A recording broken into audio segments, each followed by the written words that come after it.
Hi guys, and welcome back to my channel. The case that I'm going to be looking into today is pretty brutal actually. It features some horrific torture. This poor girl went through some awful things, so I just want to put in a massive disclaimer here that obviously if something like that triggers you, then this probably isn't the video for you, because what she went through was awful. It is the case of Junko Furuta, and this story takes us to Japan, which is definitely a first for me. I don't think I've actually done a case on Japan before. So I'm gonna just begin right now with apologizing if I say any names incorrectly. Yeah, it's a Japanese case. I probably have zero chance of pronouncing them correct, so just please don't take any offense by that. I don't mean anything by it. This case was actually suggested by two people. It was suggested by Sue and Sophie. So thank you both for that. I appreciate any suggestions you guys have, and of course if you have any more, please do let me know.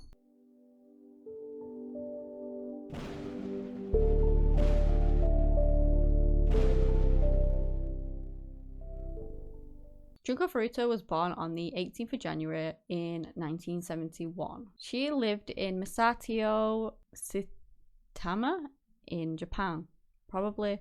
That's probably not how you say it, but there you go. And she had two siblings. She lived there with her parents and her two siblings. She was just such a young, lovely girl. She went to Yashio Minami High School and she did really well there. You know, she had a few friends there and people really liked Junko. Not only that, she also had a part-time job, so like after school she would often go to do her part-time job shifts at this plastic molding factory. So let me take you to the 28th of November in 1988. Junko is 17 and two young boys, one named Minayo and the other Minato, were out wandering the streets, and they were, it seems like, looking for trouble. And what they ended up doing makes me at least believe that it was their intentions, that is what they were out there to do, and it was to assault a young woman. Just about this time, kind of being in the wrong place at the wrong time sort of thing. You know, Junko was finishing her shift at the plastic factory. She was working there so she could save up for her graduation. And Minayo and Minato saw Junko. Minayo told the other boy to essentially go over and kick her off a bike, which he did. He went over, he kicked Junko off a bike, and obviously it came out of nowhere. She was pretty devastated that it had happened, and guess who was there as to come to the rescue? Miyano. So Miyano goes up to her and obviously helps her, pretends to be like nicey nice.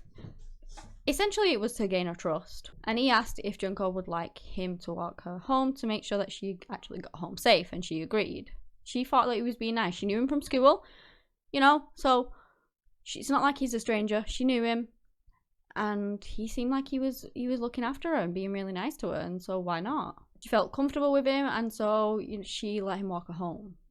Well, she thought that he was going to walk her home, but that was not his intention. So they were walking down, chatting away, and then Junko realized that he wasn't actually walking her home like he said he was. He had lured her to an abandoned warehouse. He then began threatening Junko with action. He apparently knew the accuser, which is like a crime organization in Japan, I believe. And so he says that he has all these connections with them, and if you don't do as I say, you know, they'll come and get you. And that was when he sexually assaulted her. He also threatened to kill her, so she felt like she had to do what he said and she had no other choice, especially since he knew this crime organization. He then apparently takes her to a hotel, and that is when he calls up his friends and he tells them what he's done and that he's got Junko there. Now you may think that the friends would have been horrified, like you or me probably would have been. If someone rang me up and said, listen, I've got this girl, I've kidnapped her, I've sexually assaulted her, I'd be mortified. But no, they weren't. They basically was like, can you keep her until I can get there and do things to her as well? So obviously they're all just sick and twisted anyway. And it's not like they hadn't actually done it before, because apparently they had sexually assaulted a young girl before that they had taken hostage, and then they did actually let her go, but she never told anyone because she was absolutely petrified as to what, you know, would happen to her.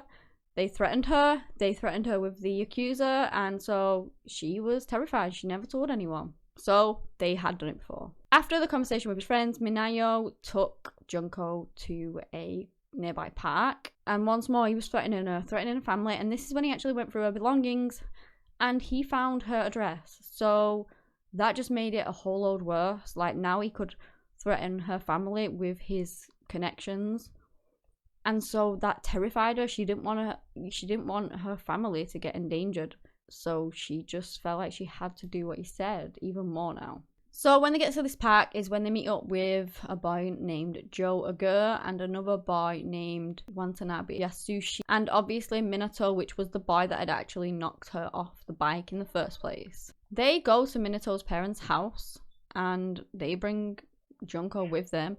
Initially, they pretend that she is like a girlfriend of one of the boys, and that is where they begin their horrific abuse of Junko and torture. So 2 days after Junko actually went missing, her parents did report her as missing to the police. But when the boys found out that she was being looked into and investigated, you know, they actually forced Junko to ring up her parents and tell them that she had run away. And so her parents informed the police, and nobody was looking for her. Nobody knew she was missing because in their eyes, their daughter had told them that she wasn't, that she had literally run away. And that is even more horrific and so sad, because literally nobody was looking for her because they thought she had left of her own accord, and she hadn't. She was being tortured and she was being forced to say these things by her tormentors, and it's so sad. For the next 40 days, and I believe this is actually the longest torture case that I have done so far. I think the one before it was like a week. They held her for a week, which was Suzanne Kappa, and what they did to her was absolutely horrific. I've done a full video on that if anyone wants to go and check it out. But 40 days, that's well over a month. It's just so tragic. And they tortured her for 40 days. And of course, you're wondering, like, why are the parents not questioning this? Like, initially they did pretend that it was a girlfriend, but no girlfriend stays in the house for 40 days without ever leaving, like a captive, and, you know, suddenly they have bruises and things like that. And, you know, they were suspicious anyway. They knew something was going on. They didn't know what, but they knew something wasn't right, and they never reported it to the police. And later on, you will find out that they said it was because they were scared of him too. They were scared of the son. They were scared of the connections that he had, and so they never actually reported it, which is just devastating. Minato had been becoming increasingly violent towards his parents, and so they were frightened. So the boys, over the course of her capture, you know, they would torture her, they would beat her, they would insert objects inside of her, and I mean, some of them were beyond horrific, like fireworks. They would fireworks and they would set them off, which is just insane. Why? I don't understand it. They would insert metal rods into both areas, if you get what I mean. They would do things like force her to please herself in front of them, burn her, force her to drink alcohol, milk, water, just for their own pleasure and just to torture her even more. They barely fed her. And obviously during all of this, her health was just declining so quickly. Like, she would get wounds through the beatings and through all the horrible stuff that they did to her, and then they would become infected because they didn't treat them, and it would just, her health would decline very quickly. It got to the point that in the end she was that weak that the little bits of food that they were actually feeding her, she couldn't even swallow. She became incontinent because, you know, she couldn't even get to the toilet. On one occasion it took her like an hour, 1 hour, to get downstairs to go to the toilet because she was just that weak that she couldn't do it. And eventually, like I said, she couldn't even muster that. There was just nothing left. She was just so broken, beaten, battered, and just weak from everything that they were doing to her. Her body, her face had drastically changed with everything that they were doing to her. She was really swollen up. She had wounds that at this point were that infected that they were leaking pus and fluids and things like that. Her body had also started smelling like rotten flesh. At this point, it was, you know, the boys had kind of lost their interest in her a little bit, like attraction to her, because she didn't look anything like when they first took her. She was quite a pretty beautiful girl, and now she just looked a mess, which of course she would. You are freaking torturing her. You know, she's gonna look a mess. And so they decided that they were gonna go and take someone else because they weren't really attracted to Junko anymore. So they did. They abducted another 19-year-old who was coming out from work, and I believe they sexually assaulted her, but they actually let her go. At the time, they still had Junko. So if they didn't have Junko, I don't know whether they would have thought about maybe keeping this other girl, but, you know, they didn't have anywhere else to put her, I guess, because they had Junko at home. And so, you know, they did let her go, luckily. On the 4th of January, Miyano decided to play a game with Junko. It was a game of mahjong, and I don't know what that is. Probably should have searched that up, but I didn't. So, yeah. If anyone knows, please do let me know, because I didn't look it up like I probably should have. But anyway, they challenge Junko. He challenges Junko to this game, and Junko actually wins the game, and that absolutely infuriates him, and he goes wild. He starts hitting her, punching her. He's torturing her all the more. So badly that she collapsed and she began convulsing on the floor. Now, she had done this many times before, and obviously she had sores everywhere, and it was quite bad around her hands. And so they decided that they didn't want the pus getting on them, and so they covered her hands up. She was bleeding everywhere. She was essentially dying. They grabbed an iron ball and they began dropping it on top of her, like repeatedly. They then poured lighter fluid over her and set her on fire. They'd done this a few times before. They'd set her on fire a few times before. And I don't know whether it was Junko that managed to put herself out or they put her out. But Junko was fighting furiously to try and put herself out at this point. And soon enough, her body just gave in. She fought so hard to stay alive. She fought with everything she had. And then she just couldn't fight any longer. Apparently, this horrific attack lasted 2 hours. She did fall unconscious and then eventually did pass away. Now, the boys thought that it was like before. She'd done this a few times. She'd fell unconscious and then come back around. And they just thought that that is what would happen again. But it wasn't, because Junko had actually died. It wasn't until like the next day when Miyano's older brother actually saw Junko. He was the one that informed the boys that she had actually died. So he rings up the boys and he says, you know, obviously he doesn't want anything to come back to him or them, because, you know, why the heck would he? He's just committed this awful crime. He has tortured her for an awful long time. You don't want to get done for that. You don't want to be put in prison. And so he rings up the boys and he says that we've got to get rid of her body, essentially, because, you know, she's dead. We have no further use for her. We need to dispose of her so that we will not get caught. So that's what they did. They wrapped Junko's body in blankets. They put her body in a travel bag, which they then took and put in a drum. And they filled that drum with concrete and then disposed of the drum. Now, there is a very famous picture of this drum full of concrete, and you can actually see Junko's foot, I believe, sticking out. Obviously, I don't really want to put that in this video. I just don't think it's very respectful to Junko and her family. But if you want to go and check that out, you know, it's readily available on the internet. You can just Google it and you'll find it straight away. So you're thinking, nobody, at this point in time, nobody knows that Junko is missing or even deceased at all. Like, they think that she has run away. And essentially the boys could have gotten away with it because they had put a body in concrete. I doubt it would have been found anytime soon, at least. But with this huge strike of luck, they didn't actually manage to get away with it, which, thank the Lord, you know, who nobody wants them to get away with this horrific crime. Let me tell you the details of it anyway. On the 23rd of January 1989, Miyano and Aguro were actually arrested for the gang rape of that 19-year-old that they took whilst they still had Junko, the one that they released. So she must have gone to the police or something, told them. Anyway, they're arrested for it, and they were both being questioned separately on the same subject. Now, coincidentally, there had also been 2 murders that were committed not that long ago, a double murder, and the police thought that possibly these boys could have been involved in that. Now, they actually weren't involved in that. However, as soon as the police begin to mention a murder, Agara decides that obviously they must be talking about Junko. They must know that they killed Junko. So he begins to spill the beans. He begins telling them everything that they have done to Junko, you know, and just confesses everything. However, they weren't talking about Junko. So he just landed them in it, essentially, which is great news, obviously. That is what we want in these cases. We want these monsters to be caught and serve justice for what they do. Because, I mean, these boys were just horrible people. To do something like that to her for such a long time, it's just awful.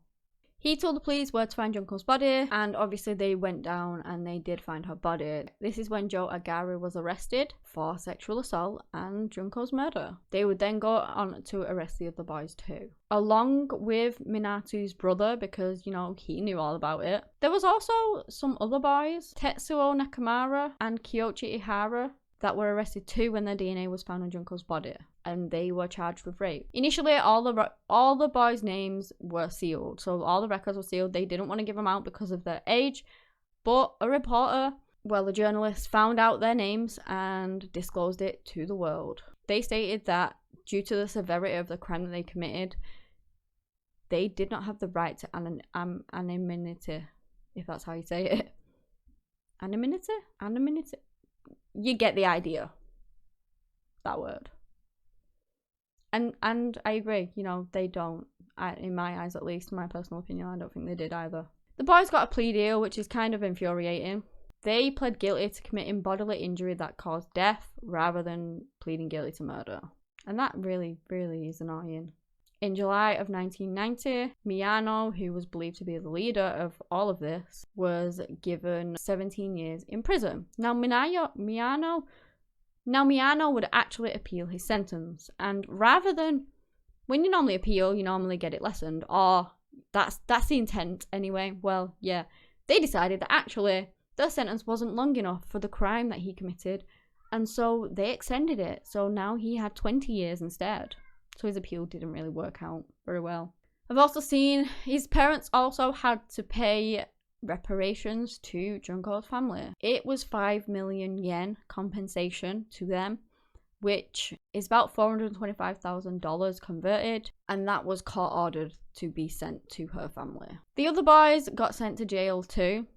They got quite short sentences, some of them, like 4 to 6 years in jail, which is just, I don't believe it's long enough. I don't believe it's long enough for what they did, but there you go.